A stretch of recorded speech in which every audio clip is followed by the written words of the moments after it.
ఆ జిల్లాలో ఏళ్ల తరబడి పార్టీకి పెద్ద తలనొప్పిగా మారిన ఇద్దరు సీనియర్లకు వ్యూహాత్మకంగా కళ్ళెం వేశారట అధినేత. కీచులాటలతో కాలం గడిపిన ఆ ఇద్దరిని కూటమి ప్రభుత్వంలో కట్టడి చేయడంలో సక్సెస్ అయ్యారు. దీంతో అంతా అద్రిందయ్య చంద్రం అంటున్నారు. ఇంతకీ ఎవరా సీనియర్లు? ఏ జిల్లాలోనిది ఈ సీన్? అధినేత వ్యూహం వెనుక లోగుట్టేంటో ఒకసారి చూద్దామా?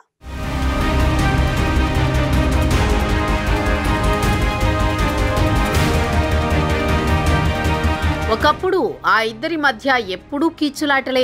2014లో పార్టీ అధికారంలో ఉన్నప్పుడైతే స్వయం పక్షంలోనే విపక్షం అన్నట్లుండేవారు ఆ ఇద్దరు. 10 ఏళ్లుగా కొనసాగుతున్న ఆ ఇద్దరి పంచాయతీకి తనదైన మంత్రంతో చెక్ పెట్టారు పార్టీ అధినేత. విశాఖ జిల్లాలోని టీడీపీ విభేదాలకు చంద్రబాబు వ్యూహాత్మకంగా ఫుల్ స్టాప్ పెట్టారని చెప్పాలి.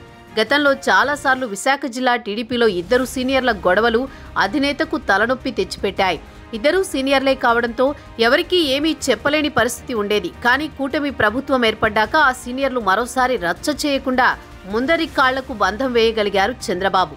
విశాఖ జిల్లాలో టీడీపీ సీనియర్ నేతలైన ఇప్పటి స్పీకర్ అయ్యన్న పాత్రుడు, మాజీ మంత్రి ఎమ్మెల్యే గంటా శ్రీనివాసరావు మధ్య విభేదాలు కొనసాగుతుండేవి. ఇద్దరూ 2 వర్గాలుగా విడిపోయి చెరో గ్రూప్ మెయింటైన్ చేసే పరిస్థితి ఏర్పడింది. నాయకులు, కార్యకర్తలు వారి మధ్య నలిగిపోవలసి వచ్చేది. వారి గొడవల్ని అధినేత దృష్టికి తీసుకువెళదామని చూసినా పట్టించుకునే పరిస్థితి ఉండేది కాదట. అంతర్గత కుమ్ములాటలతోనే ఆగకుండా ఆ ఇద్దరు సీనియర్లు మీడియా ముందుకొచ్చి పరస్పరం విమర్శలు చేసుకునేవారు.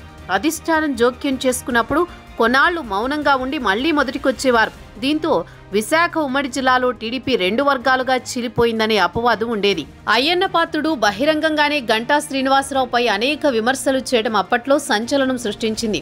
గంటా భూ ఆక్రమణలకు పాల్పడ్డారని అయ్యన్న పాత్రుడు స్వయంగా సిట్కి ఫిర్యాదు చేయడం అప్పట్లో తీవ్ర కలకలం రేపింది. చాలాసార్లు బహిరంగ సభల్లోనూ అధినేత సమక్షంలోనే అయ్యన్న పాత్రుడు గంటాపై మాటల దాడి చేసేవారు.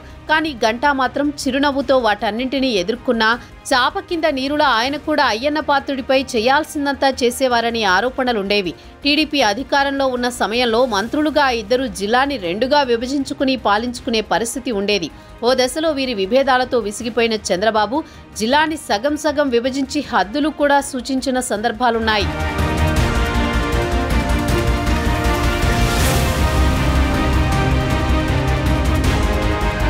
అధిష్టానం ఎంత చెప్పినా, ఎన్ని జాగ్రత్తలు తీసుకున్నా విశాఖ టీడీపీ సీనియర్లు విమర్శల్లో ఎక్కడా తగ్గేవారు కాదు.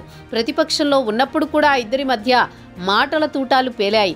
కానీ కూటమి అధికారంలోకి వచ్చినా ఆ ఇద్దరు అధికార పక్షం నుంచి ప్రజాప్రతినిధులుగా ఉన్నా ఈ విభేదాలు కాస్త సద్దుమణిగాయనే చెప్పాలి. అయ్యన్న పాత్రుడు తగ్గారా, గంటా శ్రీనివాసరావు తగ్గారా అంటే చంద్రబాబు గెలిచారని చెప్పాలి.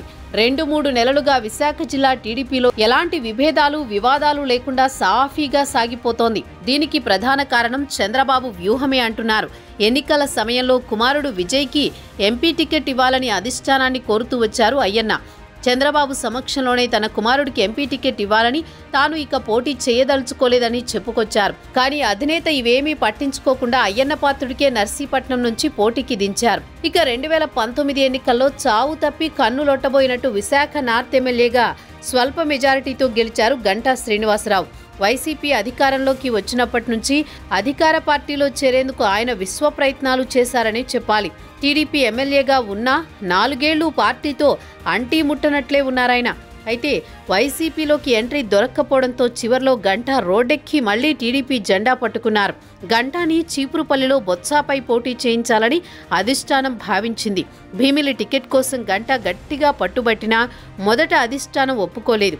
దీనికి ప్రధాన కారణం లోకేషేనని చెబుతారు. ఎందుకంటే అధికారంలో ఉంటే మంత్రి పదవులు అనుభవించి తరచూ విభేదాలు సృష్టించే గంటాని కోరిన చోటికి పంపించి గెలిపించి మళ్లీ మంత్రి పదవి ఇవ్వడం లోకేష్కి ఇష్టం లేదంటారు. అందుకే ఆఖరి నిమిషం దాకా గంటాకు టికెట్ ఖరారు చేయలేదని చెబుతారు. చివరికి ఎలాగోలా భీమిలి టికెట్ దక్కించుకున్నారు గంటా.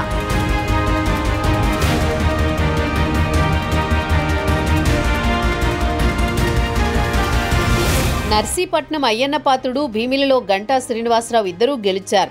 కూటమి ప్రభుత్వం అధికారంలోకి రావడంతో ఆ ఇద్దరు మళ్లీ మంత్రి పదవులు పొంది మమ్మల్ని ఇబ్బంది పెడతారని విశాఖ జిల్లా టీడీపీ నాయకులు బిక్కుబిక్కుమన్నారు. అధినాయకత్వం ముందు ఆందోళన వ్యక్తం చేశారు. అందుకే అధిష్టానం ఆ ఇద్దరికీ మంత్రి పదవులు ఇవ్వకుండా వ్యూహాత్మకంగా వ్యవహరించింది. మంత్రి పదవులు ఖాయమనుకున్న సీనియర్లిద్దరికీ ఆశాభంగం ఎదురైంది. ఉమ్మడి విశాఖ జిల్లా నుంచి అనితను హోంమంత్రిని చేసిన చంద్రబాబు ఎవ్వరూ ఊహించని విధంగా అయ్యన్న పాత్రుడిని స్పీకర్ కుర్చీలో కూర్చోబెట్టారు. గంటాకు మంత్రి పదవి ఇవ్వకుండా షాక్ ఇచ్చారు. స్పీకర్ పదవితో అయ్యన్న పాత్రుడు గీత దాటకుండా ఆయన నోటికి తాళం వేశారు. మంత్రి పదవి రాకపోవడంతో గంటా తీవ్ర నిరాశ చెందినా బయటపడకుండా చిరునవ్వుతో మేనేజ్ చేసుకుంటూ వస్తున్నారు. దీంతో ఇద్దరూ విమర్శలకు దూరంగా తమ పని తాము చేసుకుపోతున్నారు. అటు అయ్యన్న ఇటు గంటా ఇద్దరూ అసంతృప్తి చెందకుండా పాయకరావుపేట ఎమ్మెల్యే వంగలపూడి అనితకు మంత్రి పదవి కట్టబెట్టారు చంద్రబాబు. స్పీకర్ పదవితో అయ్యన్న పాత్రుడిని సంతృప్తి పరిచి ఇటు గంటాకు సన్నిహితంగా ఉండే గాజువాక ఎమ్మెల్యే పల్లా శ్రీనివాసరావుకు రాష్ట్ర టీడీపీ అధ్యక్ష బాధ్యతలు ఇచ్చి పరోక్షంగా గంటాను కూడా తృప్తిపరిచారని చెప్పాలి. ఒకే దెబ్బకు రెండు పిట్టలన్నట్లు ఈసారి అధినేత వ్యూహాత్మకంగా వ్యవహరించారని టీడీపీ తమ్ముళ్లు చెప్పుకుంటున్నారు. విమర్శలు చేసుకునే పరిస్థితి లేకుండా, అసంతృప్తి వ్యక్తం చేసే అవకాశం ఇవ్వకుండా చంద్రబాబు ఈసారి పకడ్బందీగా ప్లాన్ చేశారనే చెప్పాలి. అనిత ఒక్కరే ఉమ్మడి జిల్లా నుంచి మంత్రిగా ఉండడంతో విభేదాలకు అవకాశం లేకుండా పోయింది. నామినేటెడ్ పోస్టులు కూడా అయ్యన్న పాత్రుడు గంటా అనుచరులకు సమానంగా పదవులు ఇచ్చే అవకాశం ఉండడంతో ఇక ఆ ఇద్దరి మధ్య ఎలాంటి రచ్చకు అవకాశం లేనట్లేనని భావిస్తున్నారు.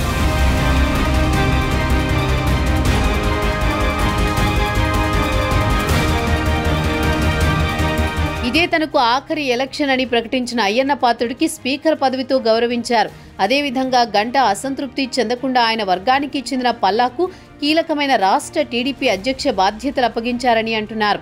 దీంతో సీనియర్లు ఇద్దరూ ఆరోపణలు చేసుకోకుండా వారి నోటికి చంద్రబాబు తాళం వేశారంటున్నారు విశాఖ తమ్ముళ్లు. మొత్తానికి దాదాపు దశాబ్దానికి పైగా విశాఖ టీడీపీ వర్గ రాజకీయాలకు కేంద్ర బిందువులుగా ఉన్న ఇద్దరు సీనియర్ల విషయంలో ఇప్పటికైతే అధినేత వ్యూహం ఫలించినట్లే. మరి భవిష్యత్తులో వీరు అధిష్టానం మాటకు కట్టుబడి ఉంటారో కట్టు తప్పుతారో చూడాలి.